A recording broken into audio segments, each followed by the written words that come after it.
Hi friends, కొబ్బరి పాలను ఎలా ప్రిపేర్ చేసుకోవాలో ఇప్పుడు చూసేద్దాం. ముందుగా స్టవ్ వెలిగించుకొని ప్యాన్ పెట్టుకొని ప్యాన్ వేడయ్యాక 2 స్పూన్స్ గీ వేసుకొని వేడి చేసుకోవాలి. గీ వేడయ్యాక నా దగ్గర ఉన్న మసాలా దినుసులు వేసుకొని దోరగా ఫ్రై చేసుకున్నాను.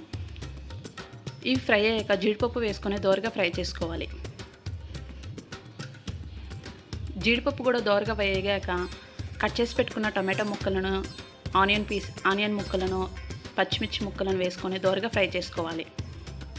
ఈ దోరగా ఫ్రై అయ్యాక టేస్ట్కి సరిపడ సాల్ట్ వేసుకొని మరి కాసేపు దోరగా వేయించుకోవాలి. Last ginger garlic paste and garam masala వేసుకొని దోరగా వేయించాక ముందుగా కడిగి పెట్టుకున్న బియ్యంలో కొబ్బరి పాలు వేసుకొని మనం ప్రిపేర్ చేసుకున్న మసాలాని దీంట్లో వేసి కలిపెట్టుకోవాలి. అండ్ ఫైనల్గా కొత్తిమీర, పుదీనా, లెమన్ వేసుకోవాలి. ఇవన్నీ వేసేసుకొని రైస్ కుక్కర్లో పెట్టేసుకోవడమే. ఫైనల్గా ఎంతో టేస్టీకరమైన కొబ్బరి పాలన రెడీ. బాయ్.